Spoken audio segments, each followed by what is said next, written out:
Friends, welcome to my YouTube channel Study Scene. तो दोस्तों, क्या आपको सिंपल इंग्लिश वर्ड्स जैसे दिस, दैट, दीज, दोज का सही से यूज़ करना आता है? अगर आता है तो क्या आप कॉन्फिडेंट इन वर्ड्स का यूज़ कर सकते हैं? थोड़ा मुश्किल लगता होगा ना, क्योंकि दोस्तों स्पोकन इंग्लिश और रिटन इंग्लिश में बहुत ज़्यादा अंतर होता है। स्पोकन इंग्लिश की प्रैक्टिस तो आपको अलग से करनी ही होगी। तो दोस्तों, आज हम बात करने वाले हैं दिस, दैट, दीज, दोज का सही से यूज़ करना। ये डेमोन्स्ट्रेटिव प्रोनाउन भी होते हैं। तो दोस्तों, ये वर्ड्स आपको बताते हैं कि कोई चीज़ कहाँ है, आपके पास है या आपसे दूर है। तो दोस्तों, हम चलते हैं, देखते हैं हमारा पहला जो वर्ड दे रखा है उसके बारे में। पहला वर्ड है दिस।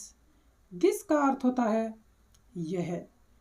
दिस जो है वो एक वचन और पास में रखी हुई चीज के लिए आता है। दिस आता है एक वचन और पास में रखी हुई चीज के लिए।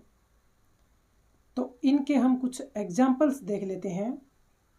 जैसे दिस इज ए बुक, यह एक बुक है। जो बुक है वो पास में रखी हुई है और एक बुक है, इसलिए यहाँ पे आया है दिस। अगला जो हमारा सेंटेंस है वो है दिस इज ए चेयर। यह एक चेयर है। जो चेयर है वो एक वचन है और पास में रखी हुई है, इसलिए यहां पर यूज हुआ है दिस का। आगे जो हमें सेंटेंस दे रखा है वो है दिस इज ए फोन। यह एक फोन है। फोन यहाँ एक वचन है और पास में है, इसलिए हमने यहाँ पे दिस का यूज किया है। इससे आगे वाला सेंटेंस में दे रखा है दिस इज माई ब्रदर। यह मेरा भाई है। यानी जो भाई है वो एक वचन है, सिंगुलर है और पास में है, इसलिए हमने यहाँ पर दिस का यूज किया है। इससे आगे वाला सेंटेंस हमें दे रखा है दिस इज योर बैग। यह आपकी बैग है। बैग जो है वो सिंगुलर है और यहाँ पे एक बैग की बात हो रही है। आगे जो वर्ड दे रखा है वो है दैट। दैट का अर्थ होता है वह या वो। दैट जो है वो सिंगुलर और दूर की वस्तु के लिए आता है। इनके हम कुछ एग्जाम्पल्स देख लेते हैं। जैसे हमें सेंटेंस दे रखा है दैट इज ए बुक।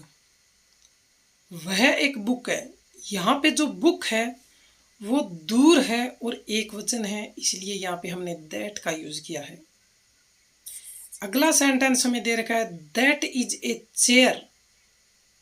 वह एक चेयर है। जो चेयर है वो दूर है और एक चेयर की बात हो रही है, इसलिए यहाँ पे हमने दैट का यूज किया। That is a phone. वह एक फोन है। फोन है वो एक वचन है और दूर है, इसलिए यहाँ पर हमने दैट का यूज किया है। That is my brother. वह मेरा भाई है। भाई है वो दूर खड़ा है, इसलिए यहाँ पे दैट इज माई ब्रदर आया है। That is your bag. वह आपका बैग है। जो बैग है वो एक वचन है और दूर है, इसलिए यहाँ पे दैट इज योर बैग का यूज हुआ है। अब हम देख लेते हैं हमारा आगे का वर्ड है वो। आगे जो हमें वर्ड दे रखा है वो है दीज। दीज का अर्थ होता है यह या ये। दीज जो है वो बहुवचन और पास की वस्तु के लिए आता है। यानी जो प्लूरल है और नियर है उसके लिए हम यूज करते हैं दीज का। इनके हम कुछ सेंटेंस देख लेते हैं। जैसे हमें पहला सेंटेंस दे रखा है दीज आर बुक्स। यह पुस्तकें हैं। यानी जो पुस्तकें हैं वो बहुत सारी हैं लेकिन पास में हैं, इसलिए हम यहाँ पे यूज करेंगे दीज का। अगला सेंटेंस हमें दे रखा है दीज आर चेयर्स। यह कुर्सियां हैं। यानी जो कुर्सियां हैं वो एक से ज्यादा है, बहुवचन है, प्लूरल है, इसलिए यहाँ पे दीज का यूज हुआ है। These are phones. यह फोन्स हैं या ये फोन्स हैं। यहाँ पे जो फोन्स हैं वो प्लूरल है, इसलिए यहाँ पे हमने दीज का यूज किया है। फोन्स हैं वो पास है और प्लूरल है, इसलिए यहाँ पे दीज आया है। These are my brothers.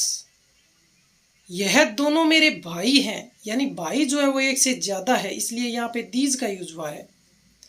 These are your bag, यह आपकी बैगें हैं, यानी जो बैग हैं वो पास में हैं और एक से ज़्यादा बैग है, इसलिए यहाँ पे बैग्स आया। अगला वर्ड हम देख लेते हैं दोज। दोज का अर्थ होता है वह या वो या वे।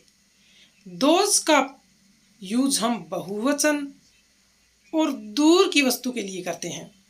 कोई प्लूरल है और फार है, उसके लिए हम दोज का प्रयोग करते हैं। इनके हम कुछ सेंटेंस देख लेते हैं। दोज आर बुक्स, वह किताबें हैं।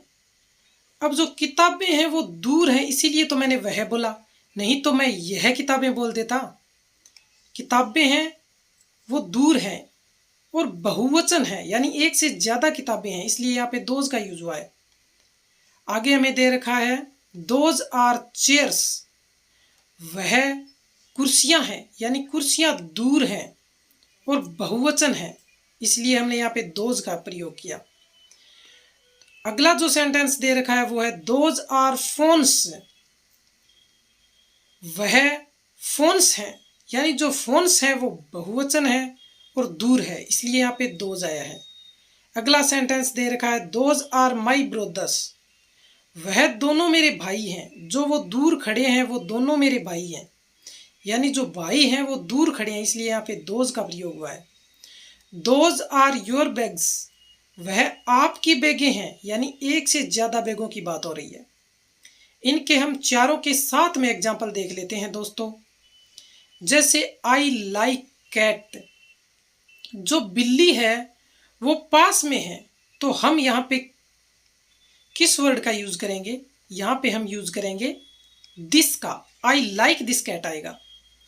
अगला जो एग्जाम्पल है वो है ब्लैंक हाउस इज नाइस, यानी जो हाउस है वो दूर है पर वो क्या है? सिंगुलर है, इसलिए यहाँ पे क्या आएगा? यहाँ पे आएगा that house is nice, that word का यूज होगा।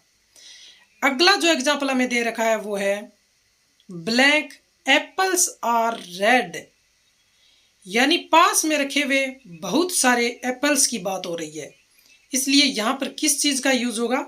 यहाँ पे यूज होगा दीज का, दीज एप्पल्स आर रेड आएगा। आगे जो हमें एग्जाम्पल दे रखा है वो दे रखा है I think blank cup cakes look tasty.